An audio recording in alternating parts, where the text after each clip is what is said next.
తిరుపతి నగరవనంలోకి వోకర్స్ అటవీశాఖ అధికారులు అనుమతించకపోవడంతో అలిపిరి రహదారిపై బైఠాయించారు.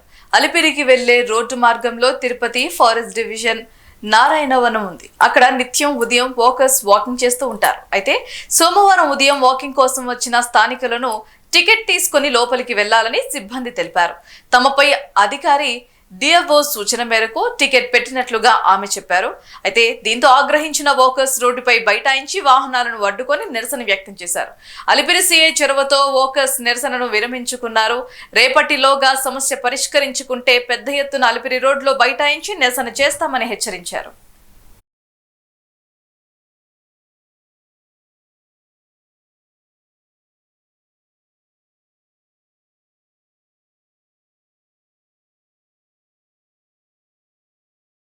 ఇది 30 సంవత్సరాలుగా తిరుపతి వాసులకు అందరికి మహిళలకి ఇక్కడ వచ్చి వాకింగ్ వస్తున్నాం. పక్కనే స్కూల్స్ ఉన్నాయి, హాస్టల్స్ ఉన్నాయి. హాస్టల్స్ పిల్లకాయలందరూ కూడా తెల్లవారుతో వచ్చి కరాటీ కార్యక్రమాలు కానీ అన్ని కార్యక్రమాలు చేసుకుంటున్నారు.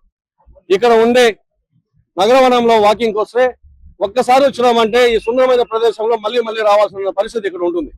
అలాంటి దాన్ని డిఎఫ్ఓ గారు డిసెంబర్ లో మొదలు పెట్టారు. ఎవరు కార్యక్రమాలతో ఎవరు పోపలతో ఏం మొదలు పెట్టాడో తెలియదు కానీ అప్పటి నుంచి ప్రభుత్వానికి చెడ్డపేరు వచ్చే విధంగానే ఇతని కార్యక్రమాలు నిర్వహిస్తున్నాడు. ఇక్కడ ఏదైతే ఇక్కడ నుంచి వెళ్తున్నారో యూజర్ ఫీజెస్ అని పెట్టాడు. ఇక్కడ తెల్లవారుతో అయ్యా మీరు 9 గంటల పైన తీసుకుంటున్నారు, అది ఎంతనా తీసుకోండి, మాకు సంబంధం లేదు, కానీ తెల్లవారుతో మేము వచ్చే వాకింగ్ ని మమ్మల్ని వదిలేయండి అని చెప్పని మేము రిక్వెస్ట్ చేసుకున్నాం. గత 5-6 సార్లు ఆయన దగ్గర అడిగాం.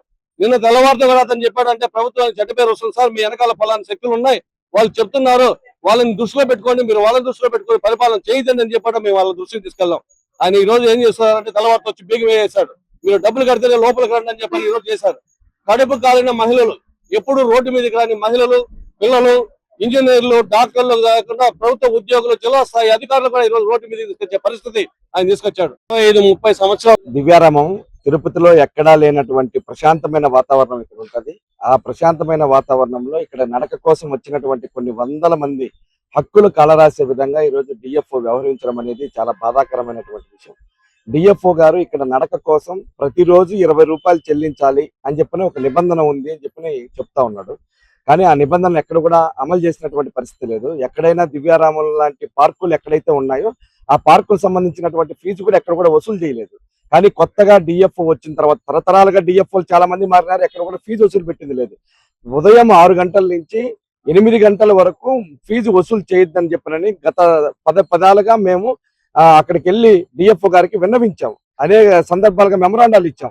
ఇది వద్దు సార్, ఇక్కడ డిఎఫ్ఓ గారు ఈ ఫీజు వసూలు చేయొద్దండి అని చెప్పనని. తిరుపతి పట్టణంలో ఏ మున్సిపల్ పార్కులో కూడా వాకర్స్ కు ఎవరికి కూడా డబ్బులు వసూలు చేయట్లేదు, కాబట్టి మీరు చేయొద్దండి అని చెప్పి అన్నాం. కానీ ఎమ్మెల్యే గారితో ఫోన్ చేయించాం. అదే విధంగా ఇక్కడ ఉన్నటువంటి వాకర్స్ అసోసియేషన్ వెళ్ళి కలవడం అనేది జరిగింది. కానీ దీన్ని అన్నింటినీ కూడా పెడచెవును పెట్టేసి మీరు డబ్బులు కడితేనే లోపలికి పోండి అని చెప్పి అనేది ఆపేయడం అనేది జరిగింది.